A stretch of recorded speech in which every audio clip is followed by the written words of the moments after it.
Hello everybody, my name is Alicia and welcome back to my channel.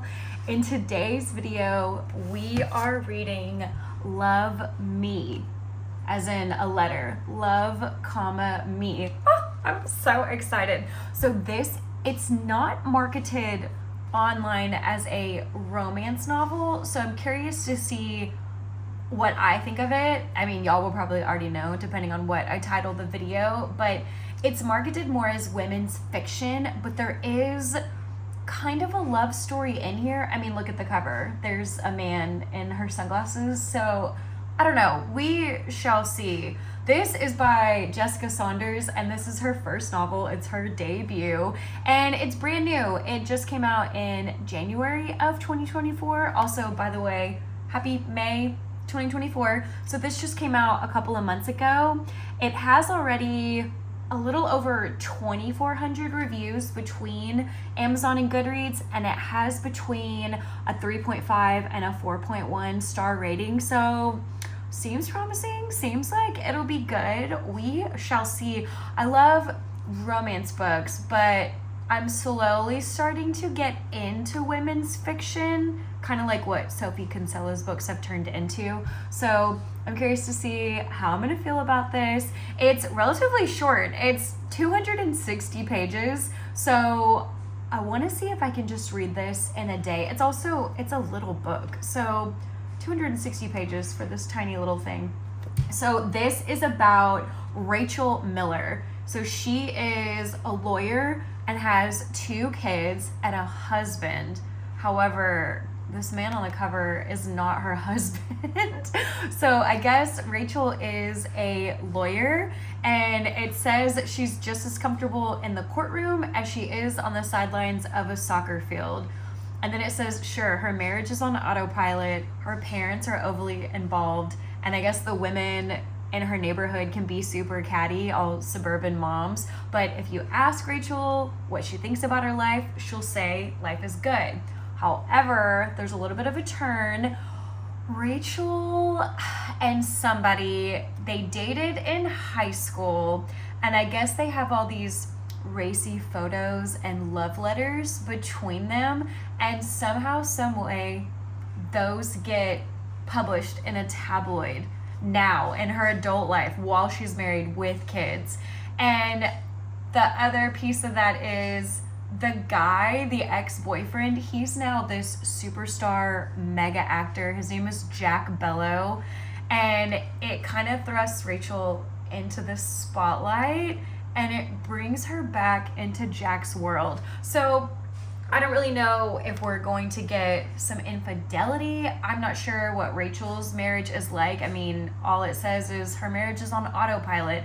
So I don't know if there's going to be a divorce. I don't know if this is going to turn into a love triangle. I mean, again, it's not marketed as romance. It's marketed as a women's fiction. So I don't know. We'll just have to see where we go from here. But I guess because of these photos and letters getting published in the tabloids, there's sort of a mystery element because you're trying to figure out who did this, who broke Rachel and Jack's trust. And then also when it brings Rachel and Jack back together, it has her questioning her current life. It says on here, she's asking herself, how did I get here and what do I really want? So let's just get into it. The beginning credits, I want to say the beginning credits, whatever you want to call it, but in the beginning there's 8 different authors that have wrote, a couple sentence reviews each about what they thought of the book, and the book makes it seem like it's a second chance romance. And then I know some of the reviews on Amazon were saying that it's a fantasy about a second chance romance. So I don't know, this might just be women's fiction. We shall see. But anyways, that was the beginning. And then I read the prologue, and it's the actor Jack. He's being interviewed for a magazine, and he's just talking about how he grew up middle class. He has a younger sister, divorced parents. He attended state college in New York, and then he went to Juilliard's drama program. Okay, that's awesome. And then he's been married once, divorced once, and now he's dating a model, and he's very hush-hush about it. But then the interviewee asked him, Okay, well, is being a celebrity all that it's cracked up to be? If you could go back in time and say you didn't go into acting and you went on to be a teacher, because his original degree from New York is an English degree, she says, do you think that you would enjoy your life? And he says, yeah, being a teacher and being with my high school sweetheart, I honestly think about it all the time. So I guess we're setting the scene that they are older, and it's been, I'm assuming, a while since they've been in high school, because they've already gone through college. I mean, Rachel's a lawyer, so she's gone through all of that. And then she's got kids. So I'm assuming at least 10 years has gone by, if not more. And he's telling the interviewee that he thinks about his high school sweetheart all the time. Right. So we've met Rachel's husband and their 2 kids. I'm just gonna say right now, I'm not a fan of the husband. He doesn't, I was almost gonna say he doesn't know how to raise kids. He's just not, I don't know. I don't like him. Which maybe is supposed to be the point of the book. I'm not sure. They have a daughter that's 7 years old and a son that's 10 years old. It is the morning time. Everyone's getting ready for work. They're getting ready for school. You know, the kids are 7 and 10, so they need a little help. They need a little pushing through. You know, come on, we gotta go. Come on, we gotta get ready. Get your backpack. Put your Chromebook in your backpack. And Rachel's just telling Dan, like, Dan, I can't do this today. Like, please help. Max can't find his Chromebook. Please help him. And then they're all downstairs in the kitchen. Everyone's eating. And Rachel says out loud, oh my gosh, I forgot to make the kids lunch. And Dan is just playing on his phone. And he just looks up, and he doesn't even look at his wife. He just kind of looks off in the distance and thinks to himself, is this something that I need to be helping with? And then he just goes back to scrolling on Instagram, and Rachel's just thinking, okay, let me do this real quick. So she makes just the saddest plain sandwich ever, and then grabs a clementine and a little bag of Oreos for each of the kids, throws them in their lunch bags, and just sends them out the door. And then they don't even say I love you to each other or kiss each other goodbye. She just leaves and says, bye, Dan, and grabs the kids to put him in the car and take him to school. Well, then at the end of that chapter, she's in court. She's in court all day, and you can't have your phone on you when you're in court. And so she gets out, gets her phone back from, I don't know, whoever, the security dude, and she turns it on, and there are a zillion and 10 text messages, and she's got 3 missed calls from her best friend. So she gets in the car, she calls her best friend back, and her friend says, oh my gosh, where have you been? And Rachel says, I've been at work. I've been in court. I had a client. And her friend says, so you haven't read any of the messages? And she says, no, I saw your missed calls and called you back. And then they start going back and forth, and the best friend tells her, you know, some of the wives in the mommy groups are asking if Rachel ever dated Jack Bello. And Rachel says, well, yeah, I did. Oh my gosh, are all these text messages about me? And then her best friend says, okay, look, I don't want to scare you, but I'm going to need you to check your phone. It's about you and Jack. And then the chapter ends. And then the next chapter, we go into a flashback of Rachel and Jack meeting in high school. So they're the same age, they're in the same grade. And in the 9th grade, Rachel saw Jack from afar and just thought he was the hottest guy ever. And so she just had this looming crush all through 9th and 10th grade. He's just this hot guy.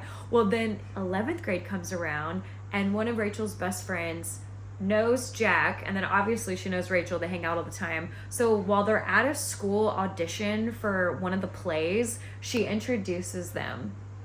So that's where we're at so far. Y'all, these photos and letters are something for some 17, 18-year-olds to be taking and writing. They're kind of naked in these photos. I mean, there's one where she's standing there topless and Jack is behind her, but his hands are covering her breasts. There's a few photos like that, them in a bed together. Okay. And then their letters are just as racy. I mean, one of their letters is about them losing their virginities to each other. Okay.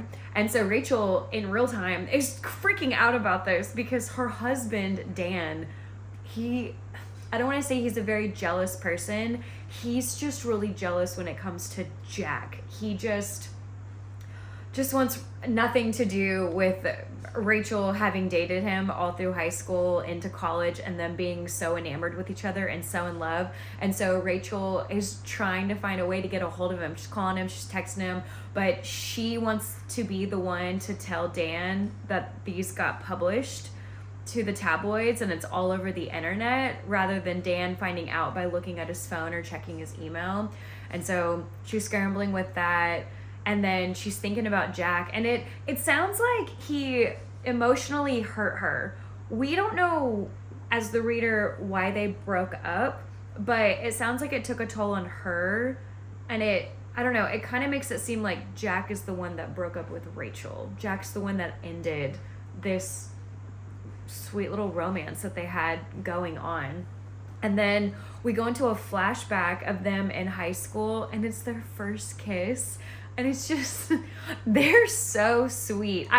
Should we be rooting as the reader for Rachel and Jack to get back together? Because that's what I keep getting at. Every time there's a flashback, it's just precious. And in the present tense, I'm not a fan of her husband. But anyways, we're in the flashback. It's their first kiss. It's super sweet. And then we get a scene with Jack's mom. And she's not very kind. It was kind of a weird scene. Well, then we get another scene with Rachel coming home to Rachel's house, and Jack is already there with Rachel's mom, and both their eyes are red as if they've been crying and really having a deep conversation. And Rachel never really figures out what the heck that was about. But after Jack leaves, all her mom tells her is that Jack is really lacking on love from his family, but it's okay because Rachel's family loves him and they'll give him all the love that he needs. I guess Rachel's parents really adored Jack. So again, why aren't y'all together? Rachel still can't get a hold of Dan. Dan is also a lawyer. Her husband, it's two lawyers that married each other. So she still can't get a hold of him. She calls her mom and just tells her mom everything. And her mom is so funny. And she's just saying that it'll be fine, that this will probably just all blow over. And then TMZ calls Rachel and they wanted a comment from her and she just says no comment. And that was a really funny phone call. And then Rachel finally gets a hold of, there's this woman at Rachel's law firm. She used to be in PR and public relations, and now that woman is part of the communications department. So they're trying to talk strategy and come up with what they can do. And then that woman says that she can get in touch with the IP department. Not IT, but IP. Not sure what that is. But she's going to see if they can draft up a cease and desist. Because the tabloid that published this is the Daily Mail. Oh my gosh. I don't know how any of that works. If you can do any of that when stuff gets out. But regardless, she's just going back and forth. She's on the phone with everybody. Because then she's calling her assistant at the law firm and saying, hey, if any calls come in for me, I'm not coming back into the office for the rest of the day. And then she's calling her nanny and just, trying to get the nanny to not, if the kids say anything, don't say anything, pretend you have no idea. Because she's also wondering if her 7-year-old and her 10-year-old are going to hear about this. And then she's in this like mommy group text message. And there's just a ton of mothers from the neighborhood, and I guess all the moms that have kids that go to that one particular elementary school where Rachel's kids go, they're all in this group text, and everyone's just writing in it. And she has a frenemy, and of course the frenemy is the president of the PTA of the elementary school. And so her frenemy's trying to be nice because she just wants information. Is that still a thing? I taught in 2022 and a little bit in 2023 until we moved here to Japan. But then again, I taught middle school and high school and we didn't have a PTA. I don't know. Is that still a thing in elementary schools? I am 20% into this book and the bomb that was just dropped on us. I need to make some hot tea. Oh my gosh. Also, I can't stand her husband. I'm just not a fan of him. Sorry if y'all can hear my dryer going, but Anyways, well, also more pictures have surfaced on the internet, and some of them are the high school photos between Rachel and Jack, and they were voted cutest couple. I still want to know what happened, why they didn't work out. Also, why did she marry Dan? I'm so confused right now because he's just getting worse and worse with every chapter, and Jack just seems perfect and perfect with every flashback. I'm sure there'll be some sort of twist, but anyways, 20% in, we had a reveal, so that was something. These chapters are very short, so it's really easy to fly through this book. So we just got a flashback of Rachel and Dan meeting. So they met when they were at law school in the library. It was actually really cute how they met and how they started talking and kind of became friends. And then he says, oh, hey, my roommates and I are having a party tomorrow night. You should come and bring anyone that you want.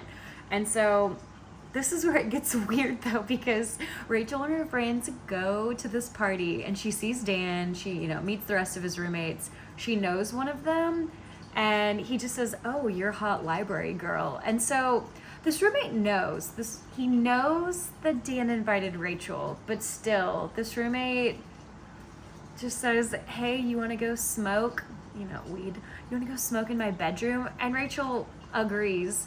And then he tries to come on to her. He kisses her, and they kiss for a little bit. And then he tries to do more, and she doesn't want to. And then he gets frustrated and mad, and he says, I thought you were into me. Sir, your friend / roommate is the one that invited her to the party. She's hot library girl, remember? And then Rachel just says, well, I didn't know smoking pot meant that I have to have sex with you. I don't know, it just gets really weird. And then she just leaves. I mean, weren't you there to see Dan? Okay. Like, that was really weird. Their meet cute was cute, but not, whatever. Well, then, in present day, Jack has texted Rachel from an unknown number, and she knows that it's him. There are some things. And y'all, she's married, okay? Let's not forget that. Rachel is married to Dan. And Jack says, I'm gonna be in the city next week. Are you free for dinner on Thursday? And so Rachel's texting one of her best friends and saying, oh my gosh, Jack's texting me. He asked me to dinner. And her friend says, yeah, go for it. And Rachel says, what about my husband? And her friend just says, it's fine. You should still go to dinner with Jack. This is your ex-boyfriend and you are married. And look, I know these things have come out. I know they're in the tabloid, but anyways, she agrees to dinner with Jack. So I don't know, I'm kind of excited, but should we be excited? We got another flashback of Rachel and all of her friends and Jack when they were in high school and they went to someone's summer house. This is over the summer. They go to somebody's summer house. Rachel comes from money. And then we get a whole scene of Rachel and Jack losing their virginities to each other, even though, chapters ago we read about that in the letters. And then we get to present day and Rachel is about to meet up with Jack to go to dinner, and she just is so giddy about it and can't wait. And I'm all about Rachel and Jack only because I know the flashbacks. I don't know what's going on in the present with him. Also, still don't know why they broke up. And I'm also, like I've said, not a fan of her husband, but at the end of the day, girl, you're married. And so she's even texting one of her friends and saying, I'm meeting Jack for dinner tonight. Isn't that crazy? My husband and my mom are both giving me shit about it. Miss you. Call me when you get a break. Yeah, Dan keeps telling her, we need to work on our marriage. We need to focus on us. And you going to dinner with your ex-boyfriend is not helping this. But all of her other friends are on board with this, except for her husband and her mom. And I don't know, it's crazy. And she's so happy. She's so excited to be going to dinner with Jack. She got a blowout. Her hair. She got her hair blown out. Is this a romance book? Should we be rooting for Rachel and Jack? Even though she is married to Dan. It is now after 4 o'clock. If you can't tell, the lighting turns pinkish purple at 4 p.m. every day. So my husband is actually about to be home. So I read a little bit more. We got another flashback, this time of Rachel and Dan. So remember when they had their meet cute at the library, and then he invited her to that party the next night at his apartment with all of his roommates, and then she kind of hooked up with his roommate, made out with him, and smoked weed with him. Well, after that party, they did not see each other again for 2 years. Now, I don't know how, because they were in law school together, but regardless, it's been 2 years, and then it was summertime, and they were both summer associates at the same law firm. So they ran into each other again, and that was really cute. And then he asked her out on a date. They went on a date and then decided that they really liked each other. And I don't know, like the beginning of them is really cute, just like how her and Jack are in the flashbacks. Her and Dan are cute in the couple of flashbacks that we've had, but I don't like him in the present. And then we get a chapter in the present of Rachel at dinner with Jack, cheating on her husband. I mean, to me, that's cheating. You don't go to dinner with your ex-boyfriend while you're married. But anyways, she's at dinner with Jack, and I don't know, everything's fine. They're just talking. She's apologizing about what's going on with all of this. The media, the press, he's not concerned about it. He doesn't care. He says it'll blow over, and all press is good press. And then when they were leaving, he asked her, he knows she's married. He even asked about Dan, and he even said it gutted him when he found out that she was getting married. But he asked her at the end of dinner if he can see her again. You're just as in the wrong as she is. But she just says no. She says we're in different worlds, and she can't. She's married. She's got 2 kids. She's a lawyer. She lives in New York. He's in California. So I don't know. And then, oh yeah. And then she goes home and she gets out her Jack box. She has a Jack box. Also, it's been like 20 years since they graduated high school. And she starts going through this box that she's kept, and it's got photos and letters, and it's got her corsage from prom, and what else did it have? Oh, a sample of the cologne that he used to wear in high school. Why do you have that, ma'am? Why do you have that? I'm married. I don't have anything from my exes. How is Dan? She just pulled it out as if it wasn't even in hiding. How does her husband feel about that? I mean, maybe this is why he's so jealous when it comes to her and Jack, because she never got over him. So I think I know possibly why Rachel and Jack broke up. I don't know. It hasn't full on said it yet, but they did go to different colleges. So after senior year or after high school, they got accepted to different colleges that I guess were really far away from each other, both in New York. But he went to a state school, I'm not sure which one, and then she got accepted into Cornell.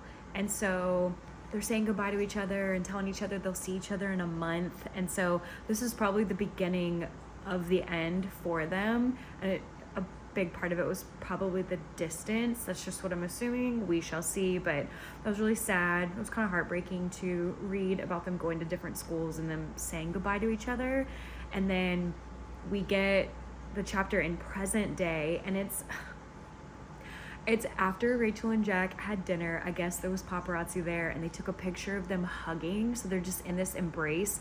And then that picture hits the media and the tabloids, and the internet is going wild about Jack getting back together with his, high school sweetheart. And of course, Dan is pissed. He is so mad. He just storms out of the house. Rightfully so. You see your wife embracing her ex-boyfriend, who's also this, superstar mega actor. And then it's also tricky because Rachel is best friends with this one woman, and that woman is married to a guy that is best friends with Dan. So the wives are best friends, the husbands are best friends, and Rachel just doesn't want her best friend to go and be on Dan's side, I guess. I don't know. Or she doesn't want, if anything does happen between Rachel and Dan, if they do separate or split up, divorce, whatever, she doesn't want to lose Becca because Becca's husband is best friends with Dan. I don't know. That was a whole thing. And now I'm just wondering, is this going to be a love triangle? Are we in a love triangle now between Jack and Dan? Because Rachel's making it seem like she has a decision to make. But no, what? You're married. Then again, I don't like Dan. I don't like him. So I don't know. Maybe they're not going to work out. Hi, hello. It is the next day.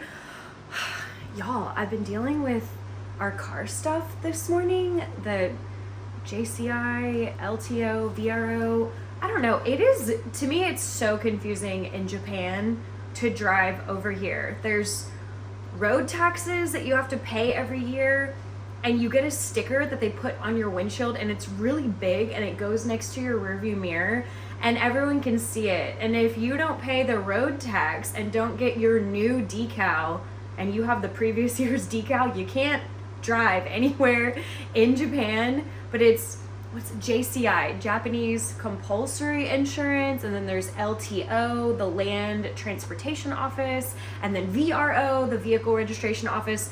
I don't even know what I was doing this morning. We're paying someone else to go to the different city halls. And also, depending on the engine size of your vehicle and the color of your license plates, you can have Y plates that are yellow, which I have because my car's really little. You can have A plates that are white, which means you have a bigger engine. My husband has a little bit of a bigger car. So then you have to go to different city halls to get that paperwork done.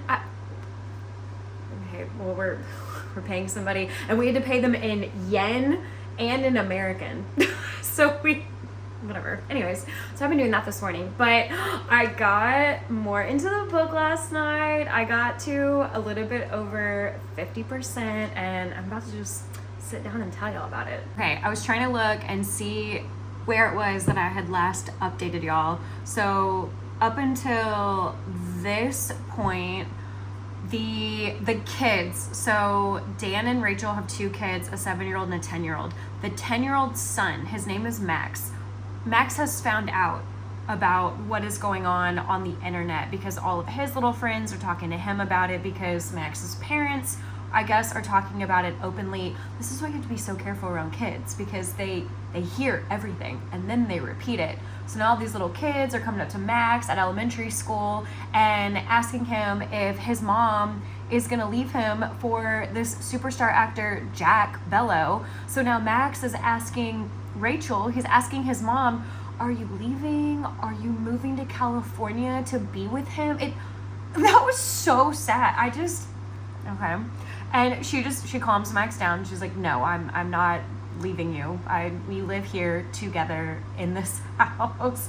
And then we got a flashback of Rachel and Dan. You know, Dan is her current husband. It's been one day. For y'all, it's been 4 seconds. I don't know why I'm thinking I need to repeat things. But anyways, Rachel and Dan, we got a flashback to them in law school and the first time that they ever hooked up. And then they got married a couple of years after law school ended. And then that law firm where they had re-met, that law firm where they were both working as summer associates, they both ended up getting full-time jobs there after law school, and they worked there together for 8 years. And Rachel is still there. It's been way more than 8 years at this point, but it was only 8 years for Dan because he got fired. Because he's just not, I just don't like him. He's just not good at anything. Even his reasoning for becoming a lawyer, which is really hard. You don't just decide to become a lawyer because you want to make a lot of money. I don't know. Whatever. Suspend your belief when it comes to this book, but I just don't like him. And then we got a flashback to Rachel having her second child with Dan, you know, having the little girl, and it was just too much for her to take on, to be a wife and a mom of 2 and be this lawyer who works a zillion hours a week. And then she started therapy. And then at the official 50% mark last night, because I'm having to go through this right now and remember what I read, Rachel and Dan are at Max's soccer game. Dan is the coach to the soccer team. Rachel is sitting out, you know, on the sidelines with their little daughter Emma, and she's with, you know, one of her friends, and they're just talking, and Jack is texting Rachel, and he asks her again if he can see her. Because remember, he already asked her when they were leaving dinner before they embraced in that hug. He had asked her, can I see you again? And she said, no, we have two different lives. This is not going to work. So now he's asking her again while she's at the soccer game if he can see her again. And she just kind of deflects. She doesn't really answer the question. And then she texts him again and says, I have to go. I'm at my son's soccer game. I've got to watch him play. But then she ends the text message with XO. Hugs and kisses. And then she's thinking, why did I just write XO to Jack? Why did I write hugs and kisses to Jack? You are married. You're married. Stop. Just stop doing this. As much as I don't like Dan, Rachel makes really dumb decisions. I mean, just with the whole timeline of her and Dan being together and dating before they even got married, and then even after they got married, she's not a bright one either. And then we cut to, this is, definitely after soccer practice, Rachel and Dan, they're at home and they're talking and they have a really emotional conversation. I mean, it was so emotional, even I got teary-eyed, and it was really sweet. And they're just trying to figure out what their future is. Are they gonna stay together? Are they gonna separate? What would they do with the kids, the house? What is the future of them? And it was a great conversation until Dan said something. Dan opened his mouth and just ruined it. And so Rachel just, whatever. So then she goes downstairs and they have dinner, and the whole time they're eating dinner with the kids, she's just thinking, how would my life have turned out if I had stayed with Jack? I'm beginning to wonder if I don't like Rachel. Maybe I don't like her more than I don't like Dan. So we just got 2 more flashbacks. So the girl that had introduced Rachel and Jack to each other during their junior year of high school, her name is Alex. So Alex now, well, this is a flashback. This is years ago. This is 10 years ago? Because this is when Rachel's oldest son, who is 10 years old, he's 6 months old at this point. So Alex and Rachel, they're together, and Alex is telling Rachel, oh yeah, I'm a script writer now for Jack's television show. And Rachel's really excited for her, but even though she's also happily married with a 6-month-old son, she's thinking in her head, oh my gosh, I wonder if I'll get to see Jack again. Okay. So then fast forward 1 year. So now her son is a 1.5 years old. She's still kind of newly married, and Alex is having a birthday. And Dan and Rachel together go to Alex's birthday party. And Rachel's wondering if Jack is going to be there because Alex did invite him, but he's a superstar actor, so he may or may not show up. He's very busy all the time. Jack shows up. And he says hi to Rachel, and, he and Dan say hi to each other, and Rachel just excludes her husband from the conversation. So Jack says to Rachel, it's great to see you, Rach. And then she says, yeah, you too. And then, Dan says, it's been exciting watching you, what a great episode. And then Rachel, it says, Rachel was in a haze and had forgotten her husband was next to her. She glanced at him and gave him a look that he interpreted to mean that he didn't quite belong at this reunion. So he walked away. Dan walked away because he felt so awkward being around Rachel and Jack, and Rachel was giving him this look like, go, you don't need to be here. Oh my God. Well, then the next page. Let me go to the next page. So then Rachel and Jack are sitting at this high top table talking, and she suddenly noticed how close they were sitting. Her legs now wedged between his. Rachel, I hate you. I don't like you. And then, of course, she realizes forever later, where's my husband? Oh my gosh, where's Dan? So she calls him. Of course he left. He left. That's why she can't find him. He went back to the hotel. So then she meets him at the hotel room, and he's pissed. She's wasted. She ended up just staying out all night. She's wasted, and she wants to hook up with her husband. And he's like, yeah, absolutely not. So then he goes to lay down, and then she text messages Jack. That's the next page. She text messages him and says, I've missed you.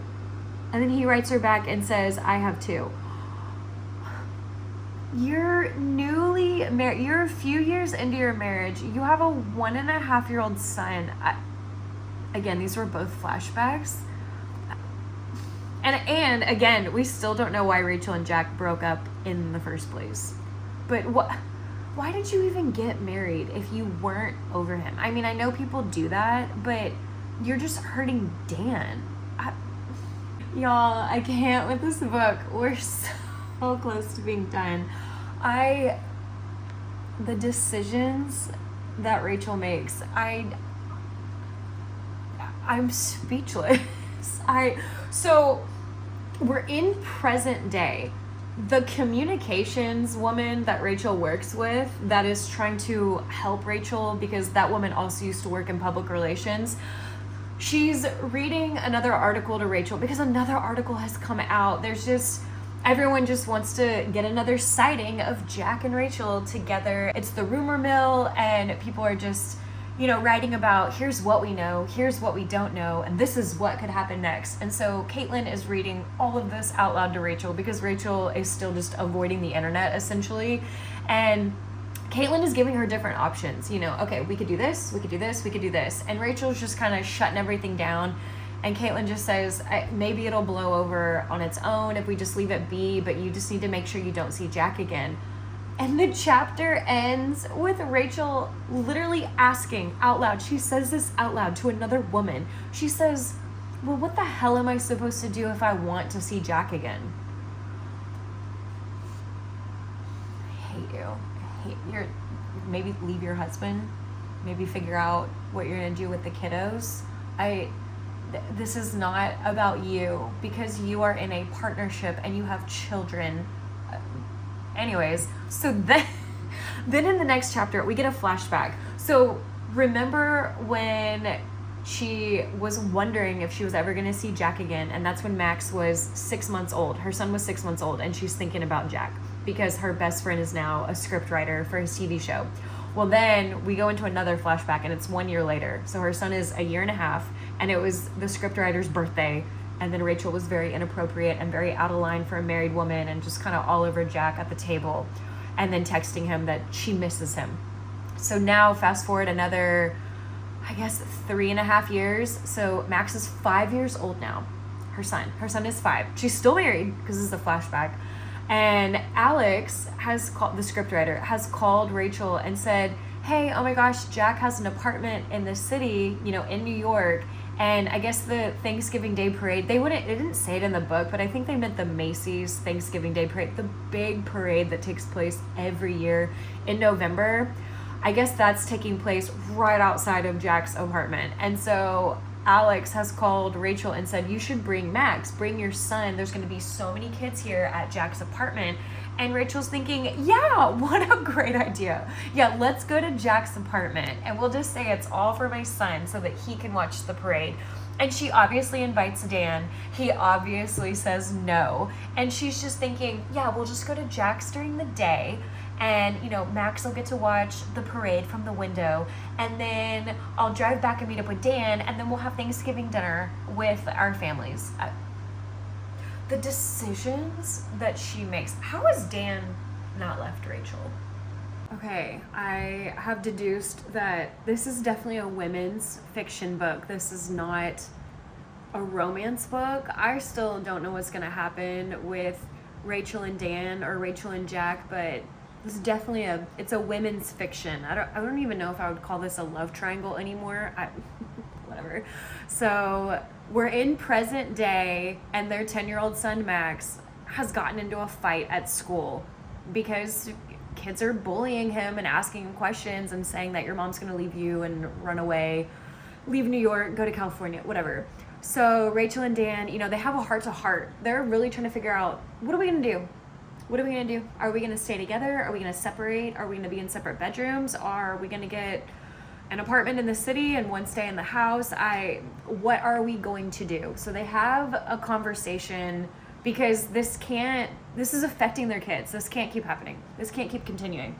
And then later on, Rachel's on the phone with her parents, and her parents they suggest that Rachel and Dan go to therapy, that they need to be in marriage counseling, and they also suggest that they stay together for the kids. And I don't know how I feel about that. But whatever, this is their life. But we're almost done. But yeah, I've decided this is a women's fiction book. I don't even know how this is gonna end. We are 75% into this book, and we get a flashback to Rachel's bachelorette party. You know, she's on her way to marrying Dan. And all I have to say is, why did she decide to marry Dan? There's so much in this book that I have not told y'all. I know I've been very chatty. I love being chatty in these vlogs, but there's so much that I haven't told y'all, and okay. Well, then we get to present day, and Rachel and Jack are texting, and then they're on the phone, and then as they're hanging up the phone, he calls her babe, and then they get off the phone, and then they go back to texting, and then he asks her again for the third time, can I see you? And she says yes. So now they've made plans for another dinner. Okay, we got the flashback to see why Rachel and Jack broke up. And then we go into present day, and she's meeting up with him to have dinner, and then something gets revealed there, and I wouldn't trust him. I'm so close to being done with this book, but I just have to say, I don't like one of her friends.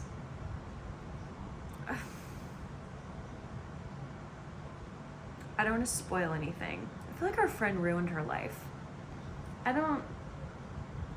So the last chapter takes place 2 months later.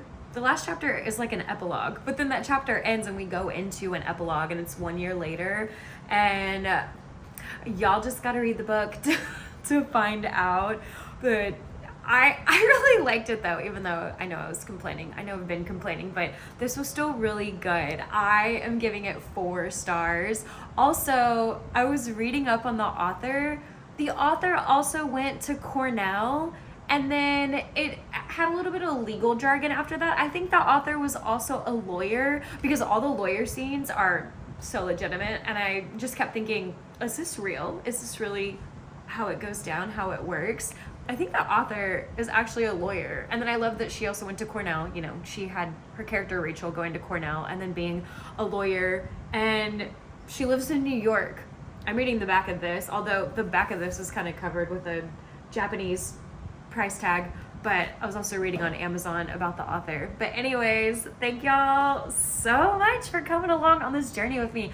I didn't know how this would go. I don't know, love stories are always kind of hard, or women's fiction, because I don't know, I don't want to say it's all character development and no plot.